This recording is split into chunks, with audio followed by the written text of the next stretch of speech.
Glory to Jesus Christ. Thank you for joining us. The aim of this class is to gain the art of spiritual life through the teaching of Holy Bishop Ignatius Brianchaninov. This study has already transformed many lives, and we hope your life will be transformed too. So much for a light night. Well, I was saying that I don't expect a lot of people today because after break and it's outside relatively nice. Surprise. Always facts always show me that I am wrong. All right, so welcome back. We will continue in our not study. I prefer to call it like formation class, and we are on page 209, last paragraph down. So the chapter is on purity. Does somebody missing a book, or you have available? Okay, good. Right, let's read. Okay. Once we have rejected the external sources of carnal sin, including frequent confession and friendship with women, a scattered way of life, overeating and excessive enjoyment of food and drink, lavishness and decadence in clothing and other physical belongings, judging others, slander, laughing at others, and idle and excessive talk, let us also reject the sweetness of sensual thoughts, feelings, and fantasy.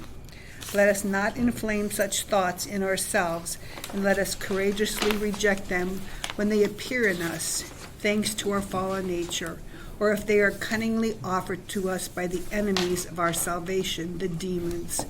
St. Hezekiah of Jerusalem says the following: "Not everyone who says to me, 'Lord, Lord,' shall enter the kingdom of heaven, but he who does the will of my Father in heaven."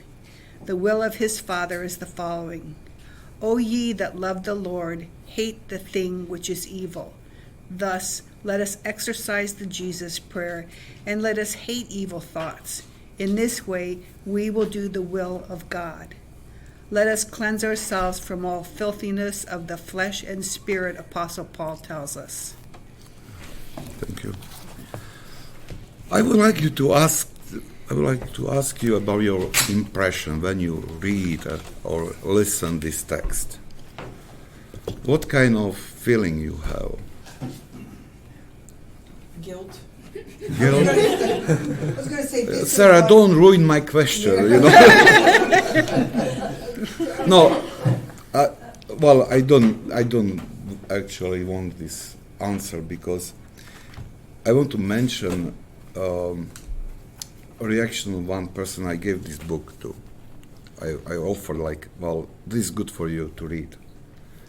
And after 2 months, 3 months, we talk again, and that person, he told me that, this is really old book, old teaching, old-fashioned. Well, it is not for this time. And didn't you have this feeling that when you read these words that it is really something outside of this world when they are saying this? And I'm saying this because I was thinking about this passage. Experience of one priest came to my mind. He got assignment to work with youth. And so he was doing a lot of retreats or meetings for young people, like high school and up. And once he decided to talk about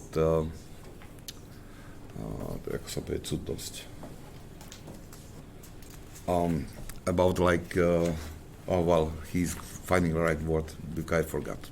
Sorry. Hey.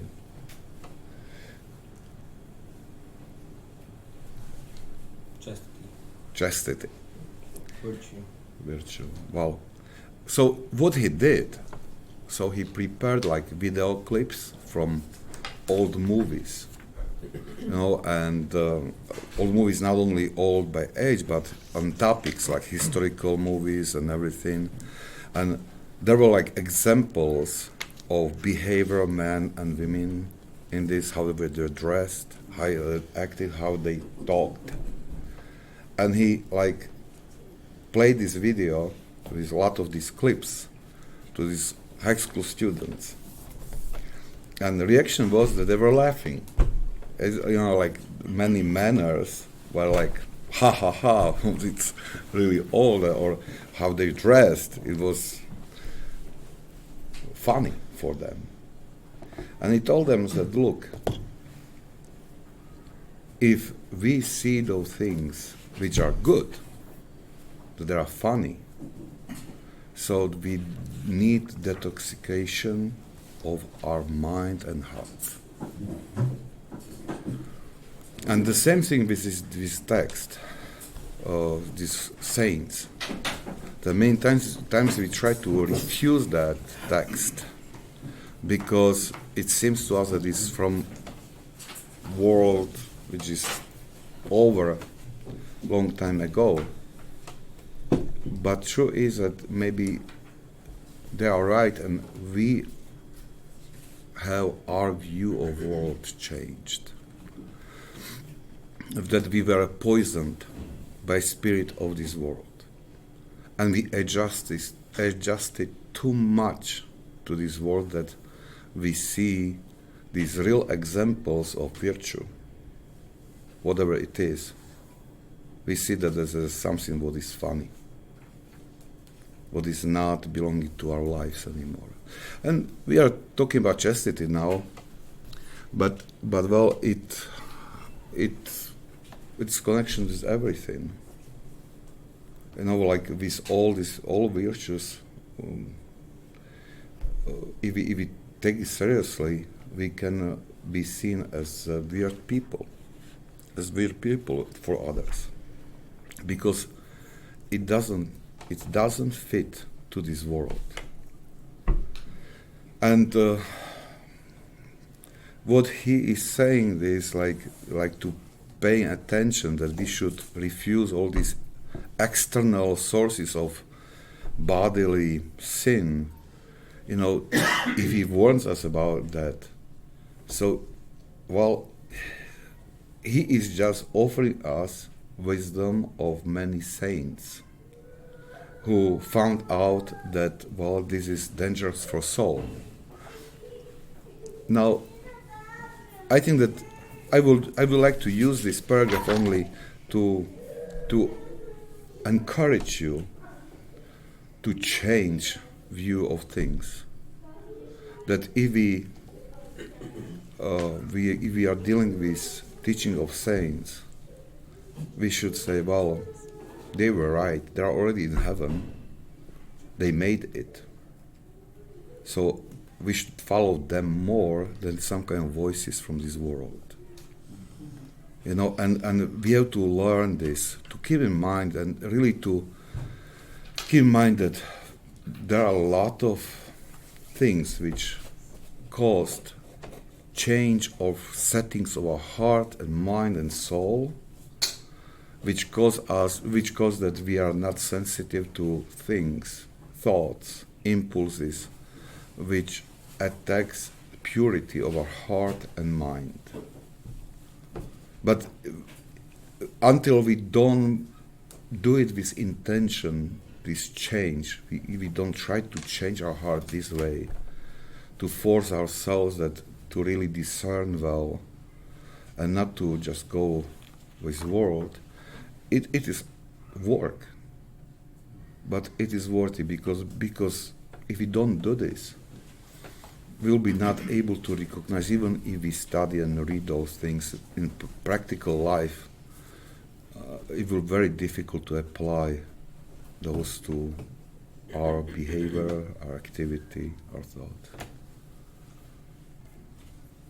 Do you have some comments? Yes? I was just going to say at the end, I like how he says, exercise the Jesus prayer. He didn't say say it once, say it 3 times. he says exercise it, use it, apply it. He gives you something to fight back with. I like that. Because that's easy to forget. Yeah, and if you are saying that, I think that I use it for homily someday, recently. I was listening a lecture or this book study with David Abernethy, Father David Abernethy, and there was one man who was talking about Jesus' prayer, and he said that, well, Father, you gave me chotki, prayer rope, so I put it on mirror in car, and always when I look at, so if I feel some kind of guilt or shame, so I say, oh Lord Jesus Christ, so God have mercy on me. And Father David, he said, he just said, well, I am sleeping with mine. And this is the difference, that what you said, exercise it, so he exercises that. Exercise is a workout. Yeah. There's nothing easy about it. It's not. May we continue? Next paragraph, okay. The Holy Fathers command us to bruise the head of the serpent, that is, to watch out for the very beginning of a sinful thought and to reject it. This refers to all sinful thoughts, but especially to carnal thoughts, because these are encouraged by our fallen nature, and for this reason they have more influence over us.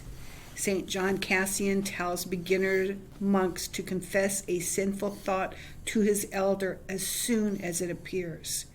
This method is superlative, especially for the beginner, but also for the experienced monk, because it definitely breaks the inner friendship with sin to which the corrupted nature tends.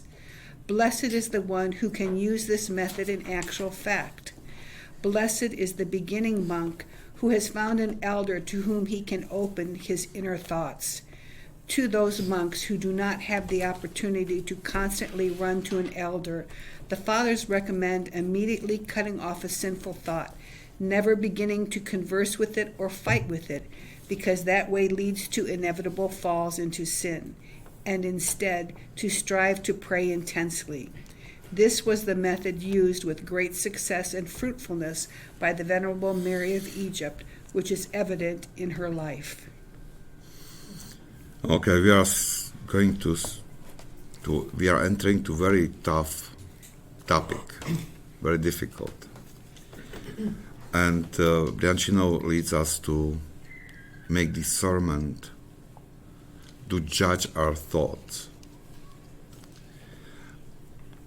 One thing is we have to realize that if we try to keep our thoughts under control, this is possible only when we avoid these sources of external impulses which are coming to our heart.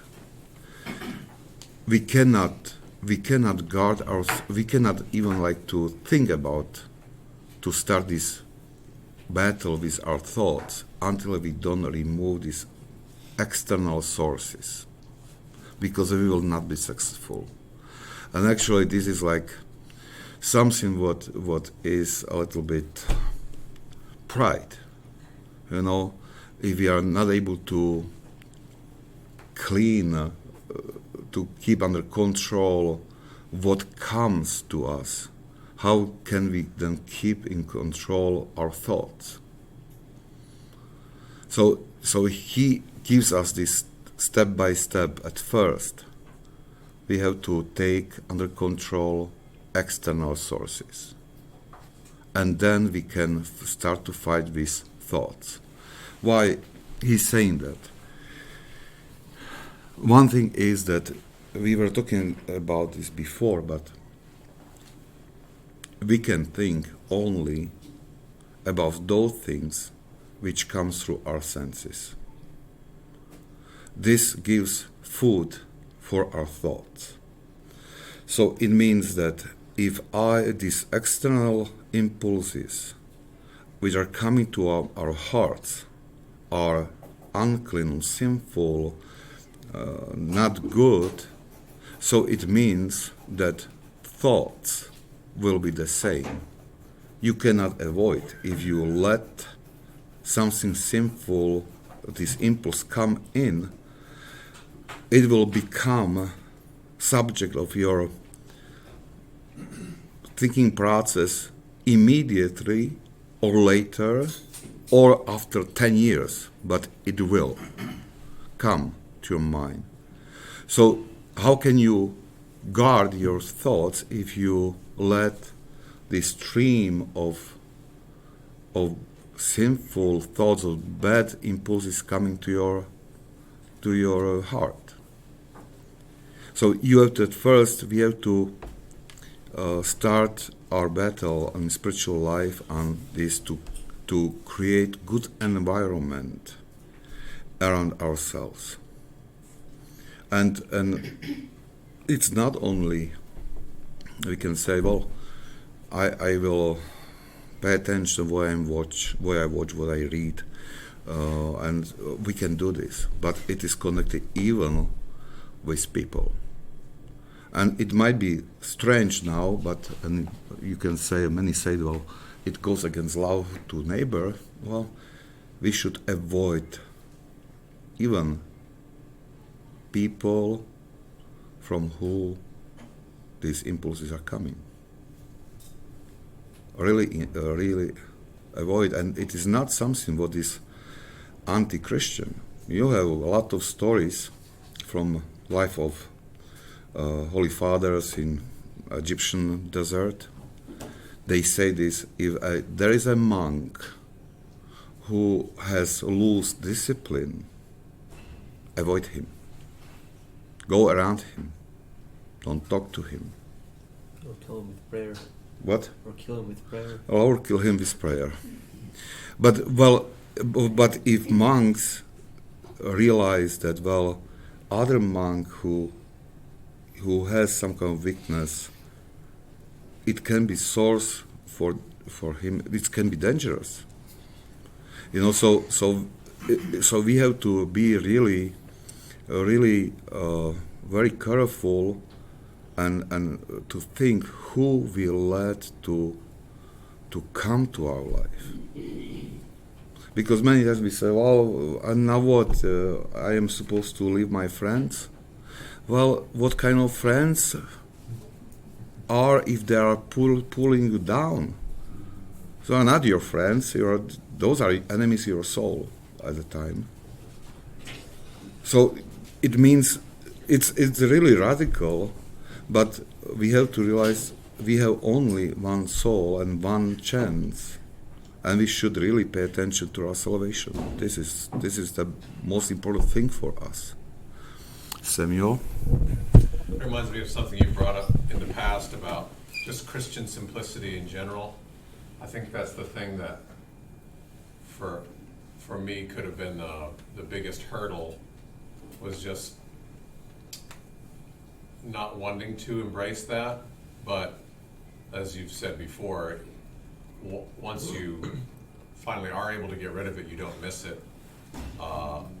Just like the fathers say, love of silence. Just the Christian simplicity of freedom is, as I put it, now freedom is not having what you want when you want it. Freedom is not needing, in the Christian sense. And so seems to be that might tie into the topic of purity too, in that you have a focus for your desire now, which is God, so that purifies. Yeah. So, It is. I remember when I was like small boy, we used to go to visit grandparents, and they were on retirement, but still my grandfather, he was working like second job. He was like a guard at agriculture company, so he always went like on night shifts, and we always went to visit him. It was like adventure to go there, you know, a little bit far from village in dark, you know, to see him. But yeah, that place was so, the smell there was horrible, you know, from all these animals and everything. It's things here. And he said, what? He was not able to smell it. And it was always like, how can you smell that? It stinks here. No. What I mean is that when we are in some place, you know, it might say, well, I'm fine with this company of people, for example. I'm totally fine. But once you start to grow a little bit and to make steps toward purity of heart and mind, suddenly you start to think naturally, to feel naturally that, well, it stinks in this company. You will not feel well. You know, and naturally you will leave this company, but the first step is always to make this effort, you know, to make this step. I thought it was a good thing when he said, immediately cutting off a sinful thought, never beginning to converse with it or fight it, or fight with it. Exactly. Because the more I try to fight with it, the more energy I'm giving it. It's like saying, oh, I'm not going to think about that, I'm not going to think about that, I'm not going to think about that. What am I doing? I'm thinking about it, you know. I have to remember what I am against. Yeah, right, yeah, exactly. And instead, we have to replace that thought with prayer. We have to replace that thought with something positive, because we can't fight it head on. It doesn't work for us. We can't do it ourselves. So that's what we replace it with prayer, with healthiness. I would, thank you. Yes, exactly. But I would like to return back a little bit what he said about these revealing thoughts, like his monk said. And this was really practiced that usually evening monks came to elder and they revealed thoughts, what they were thinking about, you know, totally. And it was like totally, again, something was horrible. I said, well, I hated what you did. I judge you. They were saying to this elder, I judge you because, well, for many reasons, I don't know. So it was really open, without shame. They revealed everything. This is something what kills, helps with fight with thoughts, and we don't have this opportunity to do this. So he said that let's. Those who don't have this opportunity, they should really remove this thought and to start to pray. But there is one thing you can do, and write it down. You know, when you, and now we all have these devices, these phones, you know, and so you can make a note. You can say, well, you have the thought, for example, I would say, bad thought about your boss, for example, that you thought badly about him. Put it down and forget. You know, don't play with that. Just mark, this is my thought. And all those things can be some kind of material for a confession. Well, you don't need to read all these notes. You can just make this package. You know, I hated my boss. I wish him bad. Or I said this. You make this package of this thought and you confess this. But what helps, this activity helps something, because when you do it with this intention to report this thought, you know, that you said, well, I had this thought and I'm going to confess it. It is some kind of like, I would say, you are turning the same weapon against your enemy.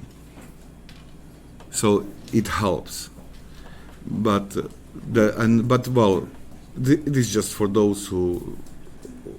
This is another advice. He's not giving this advice, but it is possibility for people.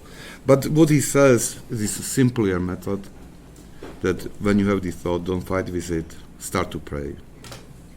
And then we have to realize, and this is what is difficult for people sometimes to discern, when thought comes without some kind of reason. We don't provocate this. It just comes, and we just say, "O Lord Jesus Christ, Son of God, have mercy on me, a sinner," and we continue. There is no sin. There is nothing. It's just thoughts which come and went, and it's forgotten.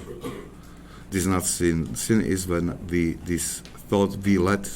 allow this thought to land in a heart and to build a house there. So it means we spend time thinking about this thought, or we start to have some kind of fantasies and something. When we start to do this, something happens, and we have to be ready for that. We are making then our mind and our heart more white, I would say. And the same thing that you have white wall, you can see even like little black dots there. So it means that we will start to be more sensitive to even like smaller things which we didn't pay attention to before. So somehow ability to recognize bad thoughts will be growing in us. St. John Climacus, he says in one of his steps that he visited the monastery and he saw many monks having like little notebooks out of their belts, and every time they would have a thought, they would write them down. So so they didn't go to their spiritual father, but they would write it down. But also in our prayer books, the examination of conscience, this is basically the same thing.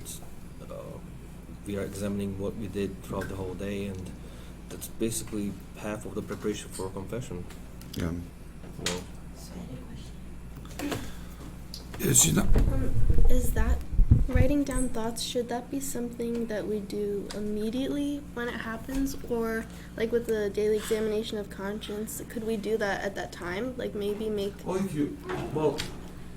there's not like really specific steps to Yeah. this, but probably if you can write down immediately, if not, do it evening.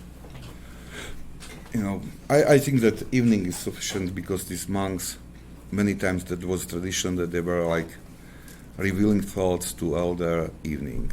Okay.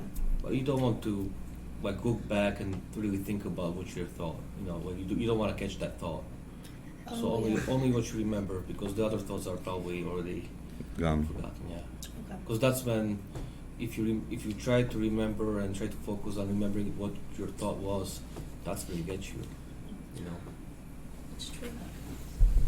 So that's kind of like, go ahead. Yeah, I was just going to say, it kind of remembered me of, I think it was last time we had the book study, when you were talking about the vineyard analogy, the man walking through the vineyard, sort of like, well, it's already a sin him being there because he knows he desires the grapes. Yeah. So, even if he doesn't take any. So, I just thought. Correct. So what you were saying, Deacon, is it's more of a spiritual exercise, and then you're encompassing it. Well, you're acting on it with prayer to guard yourself from not dwelling in the wrong crowds or being around wrong environments, because if you do, those environments will end up being self-inflicted wounds, which is the sin. Well, go ahead. Correct me if I'm wrong, but at the same time, when you do the examination of conscience at the end of the day, and you go to confession within a week, and then in 5 days you find the same exact thoughts, then you can talk to your spiritual father. Where is the root of that Triggers, particular yeah. exactly? Mhm. So it's very good aid and exercise that we should be within and continuous Is that correct? But, well, one thing is that, look, what we are talking about is revealing of thoughts. And look, he's talking as a second step. The second step goes after you remove sources of external, these sources of impulses, bad impulses. Because it is like, you let water to run. We are swimming here, and you have like little like bucket, and you try to get it out, and this time it is running there. So you have to at first to exactly. Then you can start to remove all things, and then when he talks about we have to avoid one thing. I have this note here that. When he says that immediately we should start to pray. Now we have to avoid to see this prayer as some kind of magic. That I start to pray, now it is gone. This prayer should be expression of state of our heart, which says that I am weak, I need help. And in this prayer, I am begging for help from above, from Christ. So in this prayer, I humble myself, and I realize in this battle, I need help from above. Because it doesn't make if we start to pray, just to say words, it doesn't work. And many people then say, "Well, I pray, nothing." It doesn't go away. This proper state of heart should be there in this, even this short prayer, that to pray with humility and with this realization, okay, now I need help. I am too weak to fight alone. That makes sense? Okay, maybe continue. Can I just say Yes, one you thing? can. How do you feel about when, depending on what that thought may be, like when that thought comes to your mind, if you just invoke the name of the saint that had that affliction or whatever and ask them to help you? Yeah, it's fine.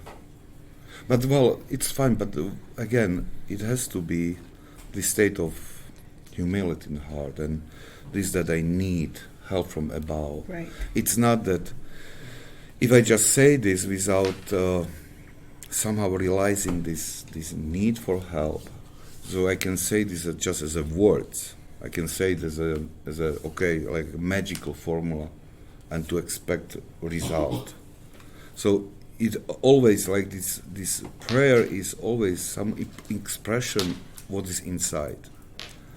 If I don't have these correct settings, and we were reading about preparation for prayer, or we were studying that several months ago, if it is no prayer, then it is just some kind of my activity which has no fruit, no power. So this you can use that, but with this proper setting of heart, I would say. Probably the simplest explanation. Okay. All right, let's continue.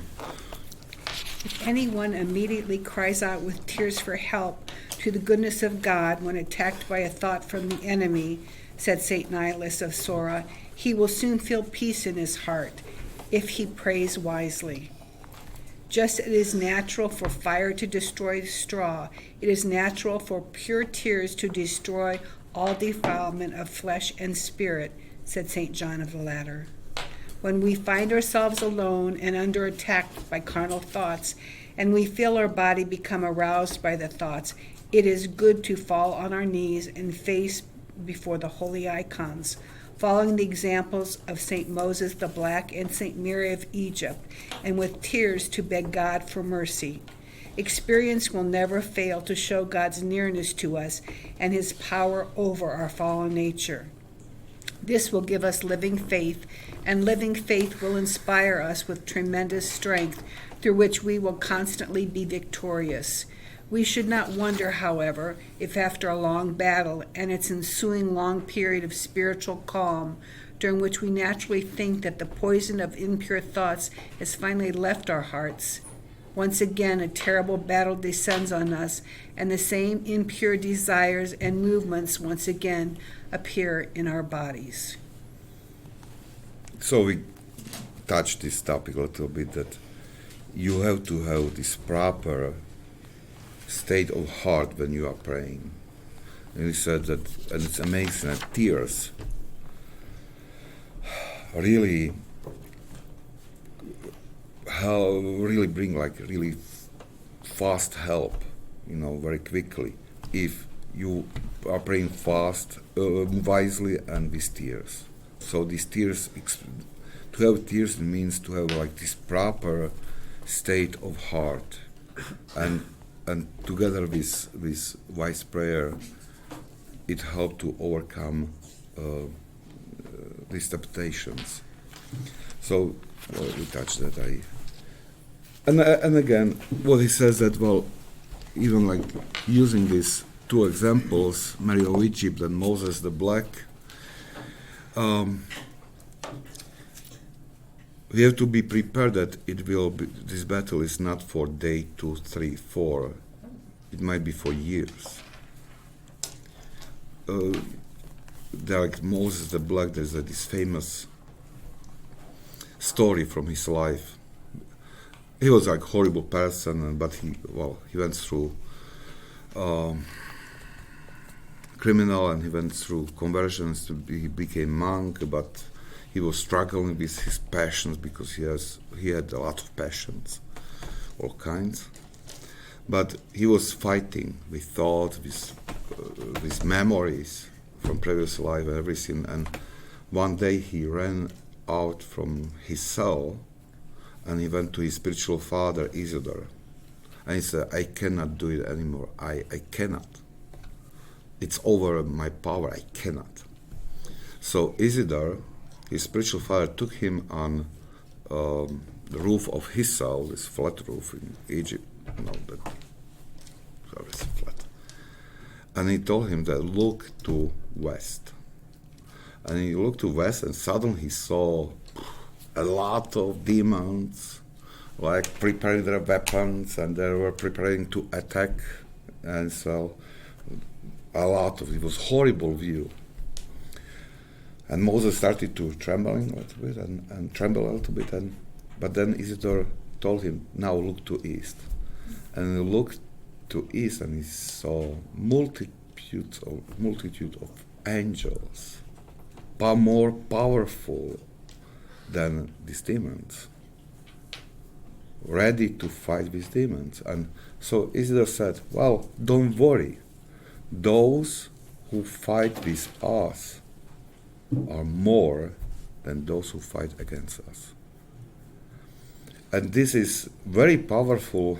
So Moses, he calmed down, he went to his cell, and continued another years to uproot all these passions he had, and in the end he became very holy and priest, and he left a lot of disciples, and he's a very powerful figure that you can stories from his life as examples you can find all over this ascetical literature. And so we have to be prepared that this fight is not like, okay, in May I will be done with these thoughts, this passion, and in June with this passion, and we cannot plan this, because final victory is given not through our battle, it's given by God to make us free from passions.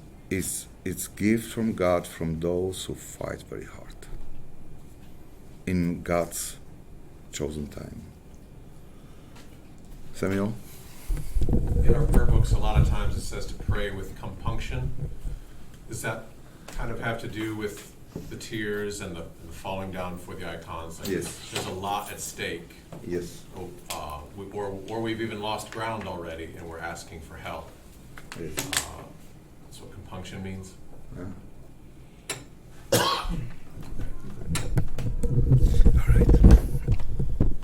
Let's continue. As a paragraph. Hopefully we make several paragraphs today. Our enemy has no shame. He will never stop aiming his arrows against the greatest of God's saints, because experience has shown him that sometimes his doggedness pays dividends, and even the vessels of the Spirit are sometimes brought to great sins, as was David when he took an evening walk on his roof and saw Bathsheba bathing. Our flesh is a false friend, because it craves another body, not only by its own inclination, but also because of the attacks of the fallen spirits, who feel pleasure in the defilement of bodies not their own. Often unexpected is the awakening of the impure, insistent, unrelenting desire. For this reason, St. Piman the Great said, "The bodyguard of the king is always next to him, prepared." Exactly in the same way must the soul be constantly on guard against the demon of fornication. Yeah. So we have to be aware that in this area of chastity we have to be prepared always against attack from evil one. And as he gave like this wonderful example from the Old Testament, that only one thought, one view that David saw that lady, and we know how it ended with murder. And what was in the beginning, it was just he looked at. So it is like even the small impulses, they have potential to really grow to big size and cause really. And there is another thing that Isaac Assyrian, he says, very interesting thing, that we have to be aware that all these ascetics, those who fight for purity of heart, for holiness, that we have to be prepared, guard, not only, like, if somebody has this problem that these thoughts of against purity comes more often, and he wants to heal this passion, so many times the person is really concentrated and he keeps guard, and after a while we can reach this state that while we are able to protect ourselves, and we can be masters in this, that we can recognize impure thought immediately and to start to pray and to really guard this.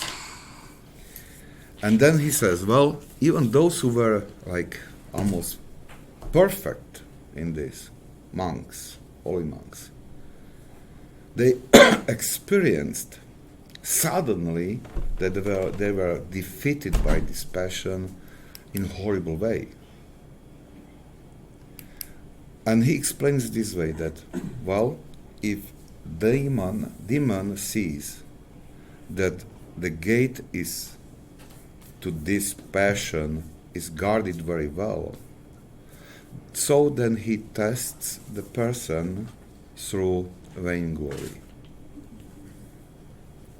So he doesn't attack, okay, I cannot get you here because you pay attention to this gate.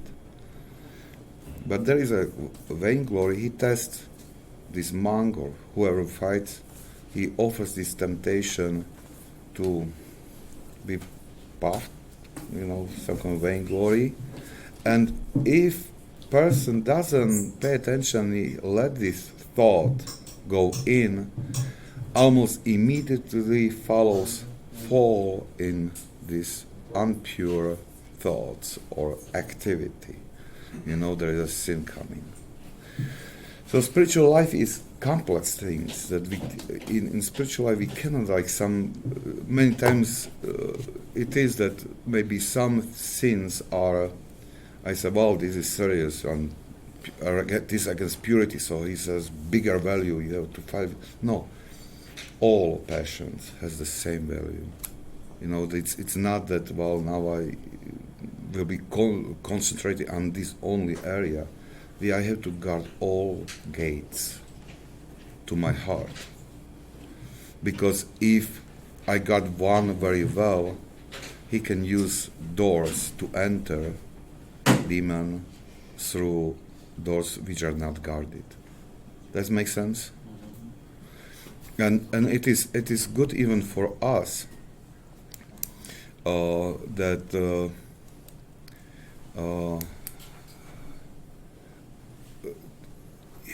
he continues, if I remember well, Isaac Serin says that even what can destroy you is that conversation with somebody, that you just talk to somebody, you have this easygoing like discussion and with friends, everything, and in this discussion something comes which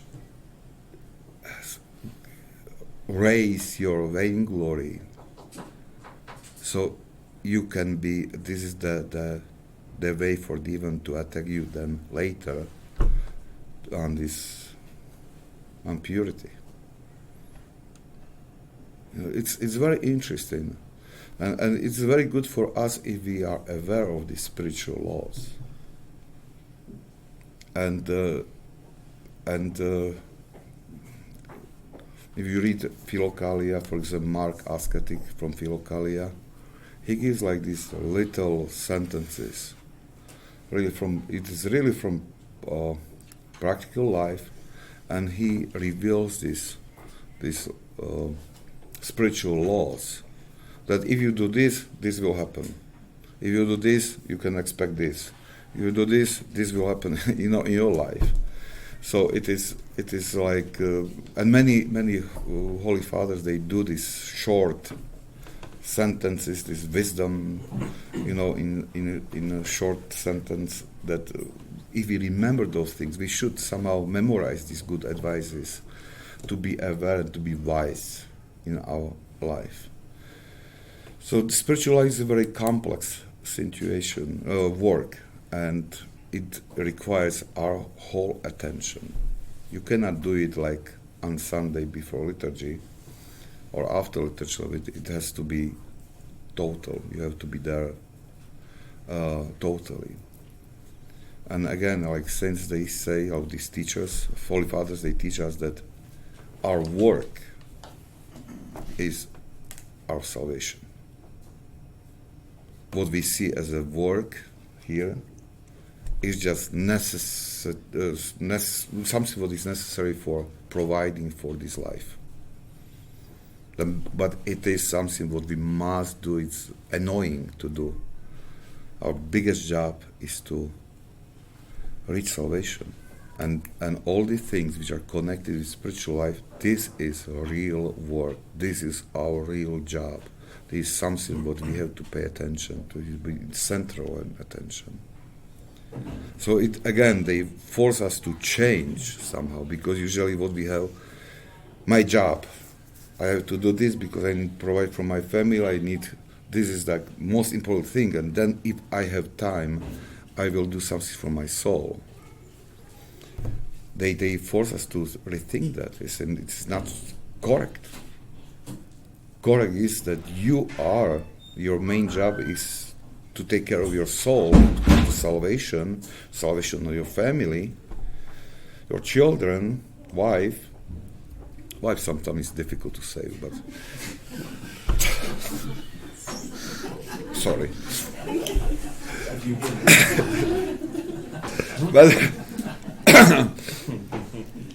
but this is, and then I do what I need to provide, and it will give this good balance. We should not be afraid of to do this, because when we start to try to see that in this light, then this signal for God that, okay, your providence should work in my life.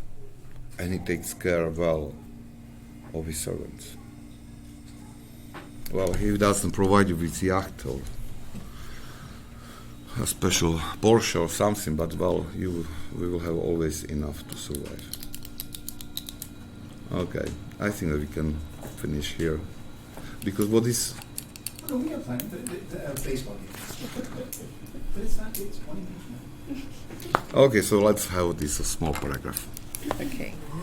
In many ways, we can only marvel at the lives and deeds of the ancient monks. Not in any way can we emulate their greatness. We can only contemplate them as a miracle of God and praise God working through them, who gave sinful man such unattainable power and holiness. Some of these deeds, which are now impossible, included specific methods of battling against carnal thoughts and fantasy. They would not immediately fight against the carnal thought, allowing it slight entry into their mind, and then they would attack it. Yeah. Again, it's good to read saints, lives of saints, especially those from Desert Fathers, because their stories are cleansed of some kind of ballast. You have this like direct wisdom there, and they are very simple, and even if they are like very radical, and we think that we are not able to follow their example in this world, they bring inspiration and an encouragement. We will be reading, continue in some kind of examples he gave us. He's giving us, Brianchaninov, but I would like to encourage you that what to do is, and now when these checks came with the support, what is from government stimulus checks, so one father, he asked me, well, we got a lot of, that, so he said, well, I don't know what to do. It's more than we need. Should I put it to church, something, donations? As a pastor, I should say that, yeah, sure, you must, But I said, well, my advice always when I had, if parents, especially young parents, ask me this kind of question, I said, well, you should invest to your home church, to your family, because this is your church, this domestic church. And I said, well, the best thing you can do is to build good library. To build good library, good books.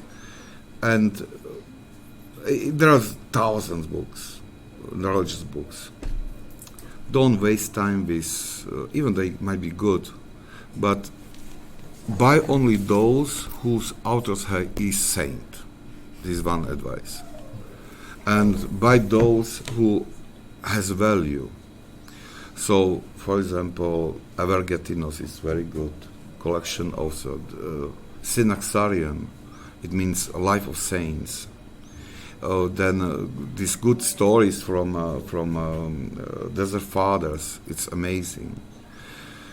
To build this, because you don't know, you can read to children then, or to encourage, to talk about, but I tell you, when my vocation was somehow, a lot of inspiration came from these books, because we didn't have a huge library, because there are not all principles, but we got from West through different channels some books. I remember it was very pleasure for me to go there to take a book. Some were over my edge, I think, because they were theological, but I read them, and I didn't understand, but I read them. But those books had really huge influence on me. They form children. So this is something what it's worth it to do home. Build good library with real saints, with real teaching of the church, not ballast. We Because hope you many enjoyed this times podcast. people are tired Please share when it they with those read who might ballast. like to be enriched by this teaching. Buy of Holy essential Bishop good Ignatius. books If you live in our with area, we really would love wisdom. if you could join us for our And, study in person on Monday nights at 7 p.m. I think that, at St. and his Nicholas advice, Byzantine Catholic it Church in fits Barberton, with his Ohio. advice he gave Thank us you in and this God bless. last paragraph we read. So thank you very much. We hope you enjoyed this podcast.